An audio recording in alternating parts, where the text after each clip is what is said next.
Hi, I'm John from Just Whiskey. If you like today's show, please give it a thumbs up, like, and subscribe. And consider becoming a Patreon with a link in the description below. And by that, I mean a paid Patreon.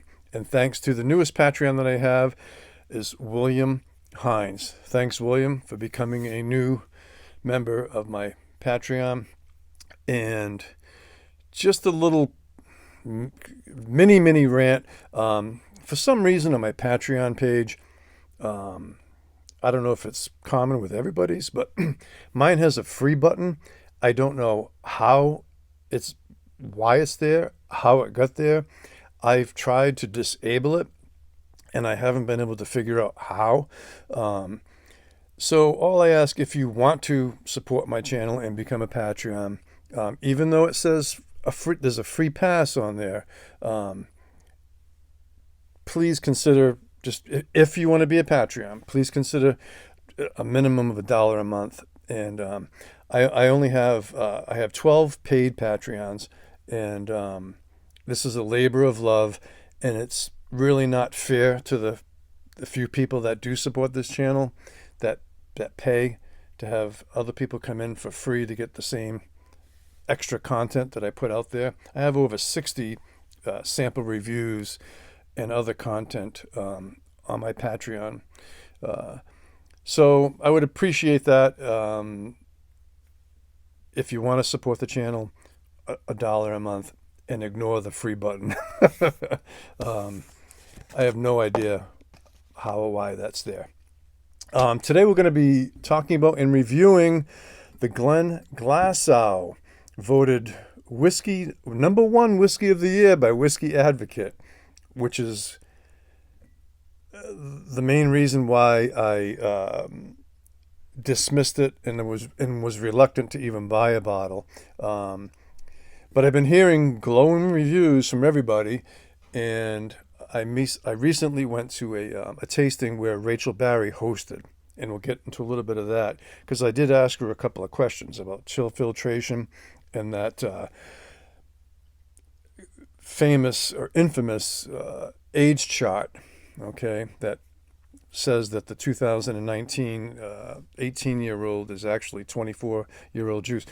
I'm going to address that later on this review. So, Glenglassaugh is owned by Brown-Forman, who owns Jack Daniels. And in Scotland, Brown-Forman recently bought, or a few years ago, they bought Glenglassaugh, Benriach, and Glendronach. And the news of late is that the Glenglassaugh distillery, they're putting like a 6-month pause on distillation. And I think the same thing with the Benriach. So I think they're alternating 6 months on, 6 months off, maybe keeping the full staff to kind of seesaw and weave that into there. But it's a sign of the times. Whiskey sales in America are in a decline, and probably globally too. There are some isolated markets. So this Glenglassaugh comes in at 50.5% ABV, which is awesome. And there's no mention of coloring or chill filtration. And I did broach the subject with Rachel Barrie. She's a professional, a very seasoned professional that's worked in many distilleries. And she kind of stayed to the script. And when I asked about chill filtration with Glendronach or Glenglassaugh or other products, her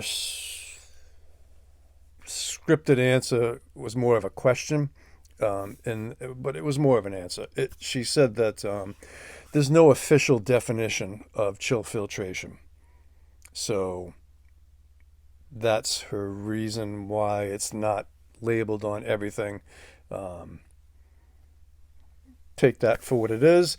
And I asked her about the infamous Glendronach age chart, And her reply to that was a question, and she asked me, don't they all taste the same? Meaning Glendronach's, whether it was from 10 years ago or last year. So we'll just leave it at that. And what else? So we tasted this Glenglassaugh, and that's why I bought it, because I really liked it. And again, I was reluctant too because of all the hype. I am going to read the tasting notes on the back because they're fairly accurate, which is rare. So I'll give them that. So the color, summer gold. So yeah. And the nose, soft, buttery vanilla ice cream drenched in tropical fruit with chocolate and a touch of sea salt. And the taste, waves of salted caramel with an effervescent burst of pineapple, cherry, grapefruit, enlivened by the ocean shore. I don't know how much cherry or grapefruit I'm getting in there, but I would agree that there's some tropical essence in there, pineapple being probably one of them.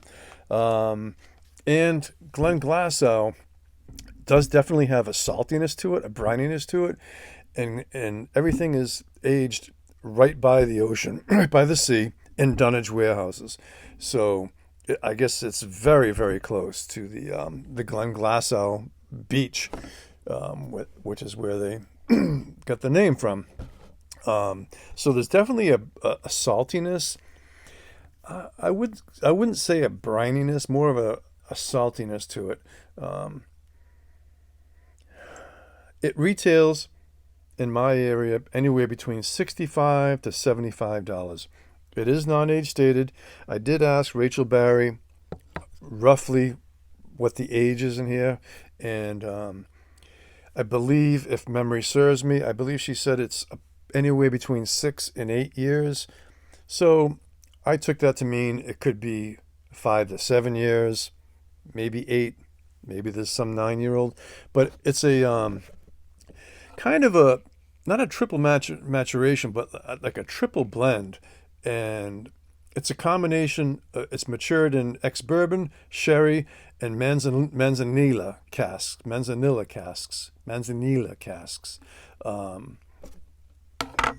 So there's 3 casks. So I will agree, this is masterfully blended. Let's get on to the review now. I've covered just about everything here, and here we are 6 minutes in, and you're like, where's the damn review? I do like this.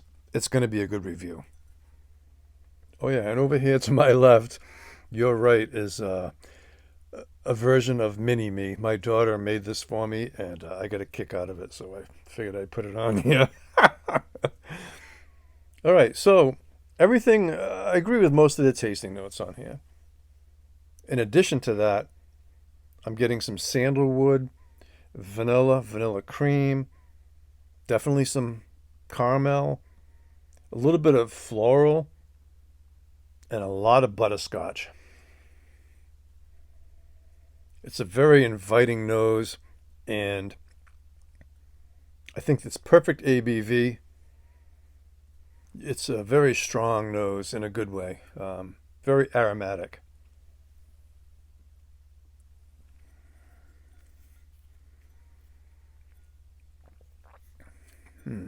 The palate is sweet, rich, syrupy, and it does have some fruit in there, but I would describe it more like a fruit cocktail light. Okay, that's been, and they do sell it as fruit cocktail light. It doesn't have the heavy syrup, even though this is very syrupy. You're getting that salt, the salinity, and the oak spice is definitely there. One more sip.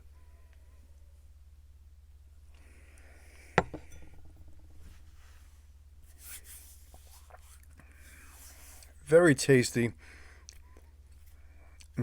It's very tasty. I think just about anybody that's just starting to explore Scotch would appreciate this, and then a seasoned hack like myself can also find immense enjoyment in this. The finish is medium long, and you're getting a lot of those red hot cinnamon chewy gummy candies. That just goes on forever.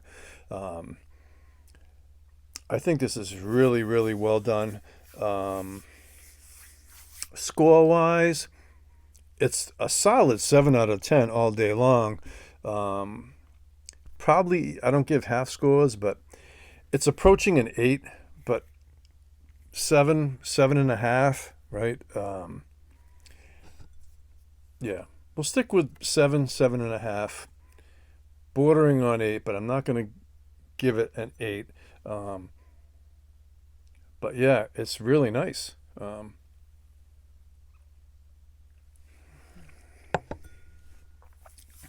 So that's it.